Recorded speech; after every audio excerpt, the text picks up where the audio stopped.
नमस्कार दोस्तों, जैसी टेक में आप सबका हार्दिक स्वागत है। तो भाई निफ्टी 50 की आज एक्सपायरी हो गई।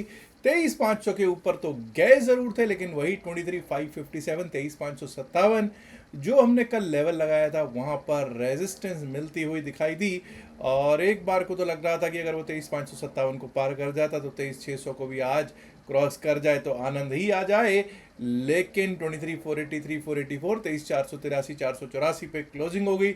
लगभग 100 पॉइंट प्लस में क्लोजिंग होती हुई दिखाई दी है। और दोस्तों, हो भी क्यों ना, जब आपको मालूम है कि बैंकिंग सेक्टर ठीक ठाक अच्छा खासा चल रहा था और मेजरली एचडीएफसी बैंक जब अच्छा चल रहा होता है तो ऐसा देखने को प्राप्त होता ही है। इवन रिलायंस इंडस्ट्रीज लिमिटेड भी ग्रीन में ही क्लोज हो रहा था आज। और दोस्तों, आज का जो पंच मार रहा था, पंचिंग कौन कर रहा था? पंचिंग कर रहे थे बुल्स। जो पंच कर रहे थे वो कहाँ पे कर रहे थे? वो कर रहे थे आज आईटी सेक्टर में। इसीलिए आप देखेंगे आईटी सेक्टर के भी तकरीबन तकरीबन जो दिग्गज हैं वो तेज दौड़ते हुए दिखाई दिए हैं। चलिए ज़रा देखते हैं कि किस तरह से हमारी बातचीत हुई थी और क्या हुआ आज, उसके ऊपर एक नज़र। दोस्तों, निफ्टी 50 का चार्ट है आपके सामने लगा हुआ। और आज आप देखिए एक गैप डाउन ओपनिंग हुई, और गैप डाउन भी एक ऐसी ओपनिंग हुई जब हम पिछले दिन के लो के नीचे ओपन हो रहे थे। पिछले दिन का लो था 23,357, 23,357 पिछले दिन का लो था। इसके नीचे हम ओपन हुए, और जब हम गैप डाउन ओपन होते हैं तो हम क्या करते हैं? गैप डाउन थ्योरी के एक्टिवेट होने की वेट करते हैं, पहला चीज़। दूसरी चीज़, हम वहाँ से कभी भी शॉर्ट करने का विचार जल्दी से नहीं बनाते हैं। और जिसने भी यहाँ शॉर्ट करने का विचार बनाया उसको दिक्कत ही दिक्कत आई। और जब इसने 23,357 के ऊपर चलने लगा, टिकने लगा, इसको 5 मिनट कर लेते हैं, चलने लगा, टिकने लगा 23,357 के ऊपर। आप देखिए यहाँ पर, आप कुछ लोग कहेंगे साहब ये तो सुबह 10 साढ़े 10 बजे ही उसके ऊपर चला गया था। जी बिल्कुल, 10:25 के ऊपर चला गया था 23,357 के ऊपर, लेकिन लगातार दो कैंडल्स क्लोज नहीं हो रही हैं। और यहाँ पर फिर से 11:15, 11:20 पे भी ऐसा ही हुआ। यहाँ देखिए, यहाँ पर इसने क्लियर इंडिकेशन दे दिया कि भाई एक तो 3 वाइट सोल्जर्स, और उसके बाद आपको उसने बोल दिया कि भाई रुकने वाला मैं नहीं हूँ। और ना ही वो रुका, फिर वो 23,514 और 23,557 का हमारा एक बड़ा रेजिस्टेंस था, वही जाकर आज का हाई भी लगा। 23,557 का हाई लगा है। और दोस्तों, 23,483 पर क्लोजिंग होती हुई दिखाई दे गई।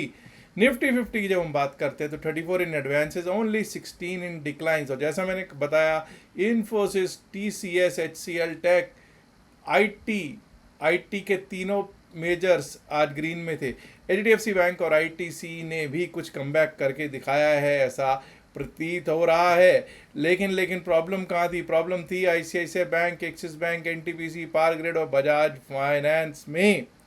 हालांकि अगर मैं देखूं तो लगभग अगर एनटीपीसी और एक्सिस बैंक के अलावा कोई बड़ा स्टॉक तो नहीं दिखाई दे रहा था। कि आईसीआईसीआई बैंक ठीक है, बड़ा स्टॉक है, लेकिन आईसीआईसीआई बैंक भी बहुत ज़्यादा पिटा हुआ ऐसा नज़र नहीं आ रहा था। चलिए अब ज़रा देख लेते हैं कि किस तरह से बैंकिंग सेक्टर चला है। जैसा कि मैंने आपको बताया, बैंकिंग मेजर्स तो काम कर ही रहे थे, लेकिन फिर भी बैंकिंग को देखना एक बार ज़रूरी है।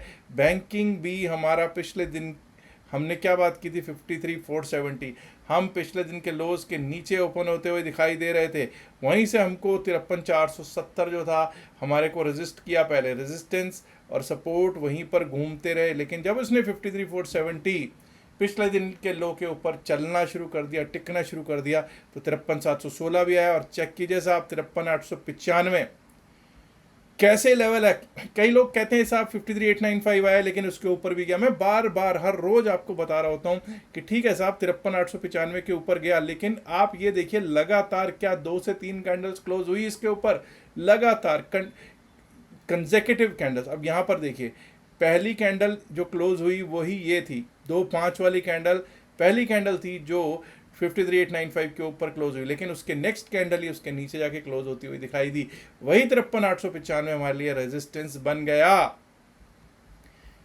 निफ्टी बैंक के बाद चलिए देखते हैं कि निफ्टी मिड कैप के क्या रहे हाल। निफ्टी मिड कैप, ये देखिए साहब, निफ्टी मिड कैप भी हमारे पिछले दिन के लो के काफ़ी नीचे ओपन हुआ था। 14,150 का जो हमारा लेवल था वो भी तोड़ चुका था। और एक बार को देखिए साहब, आज का अगर लो देखेंगे 14,057, 14,057 है। पिछले दिन का जो 14,239 का हमारा लो था उसको दोबारा टेस्ट करते हुए दिखे हैं और उसके आसपास ही हम क्लोज होते हुए निफ्टी मिड कैप पर दिख गए हैं। चलिए अब बात कर लेते हैं बीएसई सेंसेक्स और उसके बाद होगी फिर निफ्टी पर। सेंसेक्स ये लीजिए साहब, सेंसेक्स 74,203 के नीचे डाउन साइड के बारे में सोचेंगे। 74,015 आ सकता है, पिछले दिन का लो है, इसके ऊपर टिकना शुरू करेंगे। अब कुछ लोग कहेंगे साहब ठीक है हम गैप डाउन ओपन हुए, बिल्कुल ओपन हुए, 74,203 के ऊपर क्या टिकने लग गए? चेक कीजिए, नहीं टिके। नहीं टिके तो नीचे का फिर से 74,000 74,015 ने सपोर्ट दे दिया और उसके बाद जब निकले तो ऐसे निकले कि 74,510, 74,510, 74,682, 74,824 सब लेवल्स हमको प्राप्त होते हुए दिखाई दिया। 74,824 चेक कर लीजिए साहब, इसके ऊपर एक भी कैंडल क्लोज नहीं हुई है। Forget about 2 to 3 candles consecutive. Anyways फिर निफ्टी पर भी देख लेते हैं। ये होती है पावर ऑफ टेक्निकल्स, ये होती है पावर ऑफ लेवल्स। यहाँ देखिए साहब, पिछले दिन का लो 24,959, 24,960, वही लेवल हमारे लिए एक रेजिस्टेंस का काम करता चला गया। हम लोग बहुत नीचे ओपन हुए थे, गैप डाउन ओपन हुए थे, और मैंने क्या बोला, जब गैप डाउन होते हैं तो हम शॉर्ट करने का विचार नहीं बनाते। और वहीं देखिए साहब 24,959 पिछले दिन का लो एक रेजिस्टेंस का काम करता चला गया।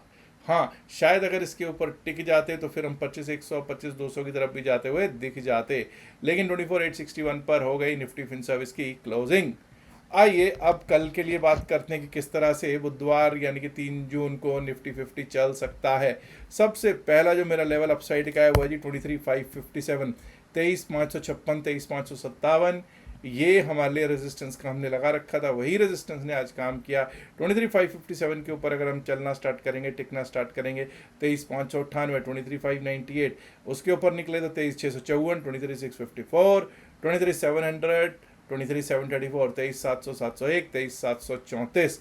वहीं दोस्तों अब अगर डाउन साइड की हम बात करेंगे तो हम लोग डाउन साइड पे कहाँ से चलना सोचना स्टार्ट करेंगे, ये जान लीजिए साहब कि अगर अब 23,400 टूट गया, 23,400 अगर टूटता है, 23,400 या ये रखिए साहब 23,390, 23,390 के नीचे अगर जाना शुरू कर दिया तो वहाँ से दिक्कत हो जाएगी शुरू। और जब दिक्कत शुरू होगी 23,390 के नीचे तो क्या लेवल्स आ सकते हैं? 23,390, 23,390 के नीचे जो हमारे को लेवल देखने को मिल सकते हैं वो क्या होंगे? वो ये होगा साहब 23,338, 23,338, और अगर 23,338 भी टूटा तो 23,299, 23,299, और उसके नीचे गए तो 23,260, 23,260, and below that we might be able to see 23,228, 23,228, 229 के लेवल्स निफ्टी 50 पर दिख सकते हैं। बैंक निफ्टी पर देख लेते हैं क्या रह सकते हैं कल के लिए लेवल्स। 53,933 का आज का हाई है साहब, 53,933। अब इतना याद रखिएगा, ये 53,933 से 54,007 ये अब हमारे लिए एक बड़ा रेजिस्टेंस जोन है। लेकिन अगर उसको हम पार कर जाते हैं, अगर हम उसको पार कर जाते हैं, उसके ऊपर 54,161, 54,161, 54,390, 54,390, और वो भी पार हुआ तो 54,500, 501 की तरफ जाता हुआ हमारा निफ्टी बैंक दिख सकता है।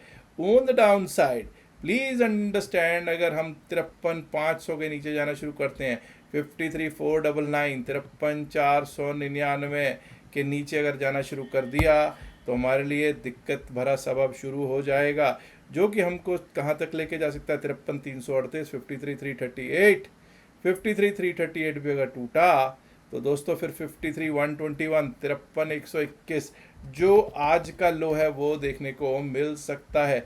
53,121 भी अगर टूट गया तो 52,999 दिख सकता है, यानी कि 53,000 के दर्शन फिर एक बार हो सकते हैं निफ्टी बैंक पे। आइए अब बात कर रहे थे BSE सेंसेक्स याद रखिएगा, it will be 1 day before the weekly expiry of BSE Sensex. 74,649 का क्लोज।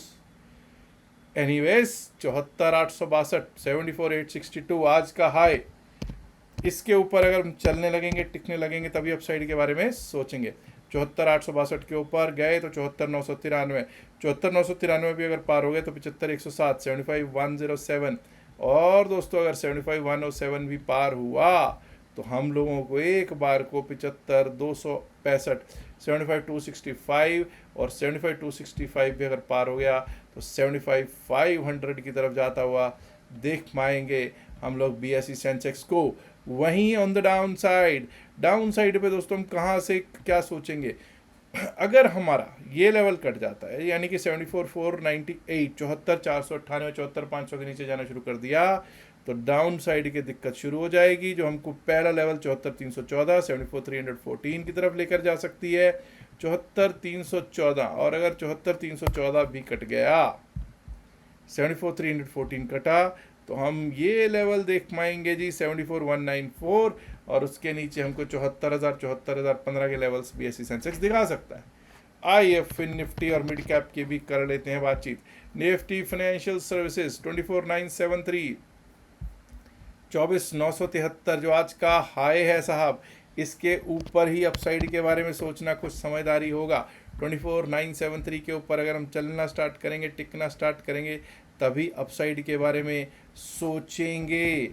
इसके बाद हमारे लिए लेवल्स क्या हैं साहब, 25,105 का सीधा सीधा एक बार को आपको 25,105 का लेवल दिख सकता है जी, और उसके ऊपर गए तो 25,162 25,162 ऑन द डाउन साइड। अब देखिए साहब डाउन साइड की जब हम बात करेंगे तो जब तक हमारा 23,800 बरकरार है, डाउन साइड के बारे में सोचना कुछ समझदारी नहीं होगा। हाँ 23,800 के नीचे जाना शुरू कर दिया, 23,799 के नीचे जाना शुरू कर दिया तो दिक्कत शुरू हो जाएगी। 23,799 के नीचे 24,800 माफ़ कीजिए, 24,800 के नीचे, 23,800 बोल दिया, 24,800 के नीचे अगर जाना शुरू कर दिया तो हमारे लिए दिक्कत शुरू हो जाएगी, जो हमको दिक्कत कहाँ तक लेके जा सकती है, इस लेवल तक, दैट इज़ 24,736 और उसके नीचे गए तो 24,663 24,663 भी टूटा तो 24,580 24,580 581 तक के लेवल्स देख सकते हैं निफ्टी फाइनेंशियल सर्विसेज पे। निफ्टी मिड कैप पर भी कर लेते हैं बातचीत दोस्तों। मिड कैप निफ्टी ये रहा आपके सामने, 14,057 का आज का लो लगा है दोस्तों। इसको तो खैर चलिए क्या ही छेड़ना, इसको रहने देते हैं ऐसे ही। अप साइड पे अब हम तभी सोचेंगे जब 14,262 14,262 जो आज का हाई है इसके ऊपर चलने लगें, टिकने लगे, तभी अपसाइड के बारे में सोचेंगे। उसके बाद लेवल आ सकता है 14,307 14,307, अब that we might be see 14,358 14,358 14,411 14,411 तक के लेवल्स दिख सकते हैं जी। वहीं दोस्तों अगर 14,188 कट जाता है, 14,188 कट गया तो 14,150 14,150 माफ़ कीजिएगा 14,150 से थोड़ा सा नीचे का लेवल लगा देते हैं इसको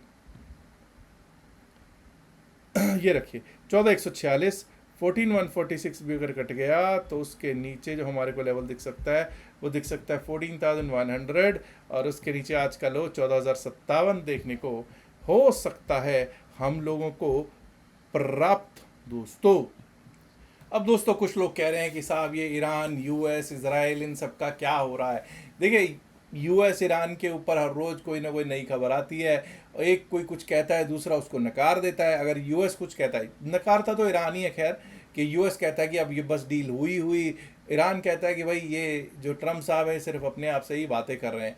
और अब तो ये खबर आई कि ट्रम्प साहब ने नेतन्याहू जो हैं, बेंजामिन नेतन्याहू जो राष्ट्रपति हैं, prime minister I think, I need to check it, prime minister और प्रेसिडेंट ऑफ इसराइल, चेक कर लीजिएगा क्या है।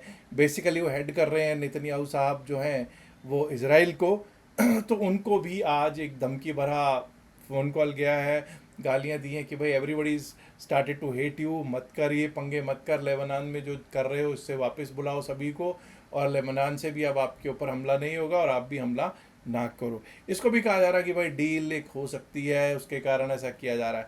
लेकिन आजकल भाई जब तक हो ना जाए तब तक कुछ कहना शायद ठीक नहीं होगा। अच्छा 8 तारीख से नया बैच भी स्टार्ट हो रहा है, 8 जून से अगर कोई आना चाहता है उसमें खुशी से आ सकता है। मैंने भी बात की थी तो एक बंदे ने, किसी ने पीछे हटाया है और उसने कहा है कि साहब मैं इस बैच की बजाय अगले बैच में करना चाहूँगा। कुछ भी उसके पर्सनल रीजंस हो सकते हैं, शायद कोई घर में शादी है, कुछ ऐसा उन्होंने बताया है, तो that is fine, that is absolutely fine, no problem with that. अगर उसकी जगह कोई आना चाहता है तो खुशी से आ सकता है। क्रिप्टो करेंसी का अगर आपने अभी तक अकाउंट नहीं खुलवाया है तो आज ही जो यहाँ पर लिंक दे रखा है एक साइड पे, अगर आप देखोगे QR कोड दे रखा है, उस QR कोड से आप अपना अकाउंट ओपन कर सकते हैं और लाभ प्राप्त कर सकते हैं हमारे व्हाट्सएप ग्रुप में ऐड होने का। व्हाट्सएप ग्रुप में अगर ऐड होना हो तो ग्रुप मैसेज ये कीजिएगा, क्या कहते हैं, अकाउंट ओपनिंग कीजिएगा और स्क्रीनशॉट शेयर कर दीजिएगा। अपना जो नंबर आपको स्क्रीन पर देखो, अगर आप ऊपर देखोगे चलता हुआ दिखाई देगा, उस पर कर दीजिएगा। याद रखिएगा जो भी बातचीत इस वीडियो में की गई है सिर्फ और सिर्फ एकेडमिक पर्पज से की गई है, इसका बायसल की सलाह से कोई लेना देना नहीं है। बायसल की सलाह के लिए आप अपने फाइनेंशियल एडवाइजर से बात कीजिएगा। लास्ट में एक इल्तिजा है, गुजारिश है, रिक्वेस्ट है कि इस वीडियो को लाइक कीजिएगा, शेयर कीजिएगा। और दोस्तों, अगर आपने अभी तक डिस्ट्रिक्ट चैनल को सब्सक्राइब नहीं किया, देर किस बात की, सब्सक्राइब करना तो बनता है ना दोस्तों। शुक्रिया, नमस्कार, धन्यवाद, good luck for tomorrow, bye bye.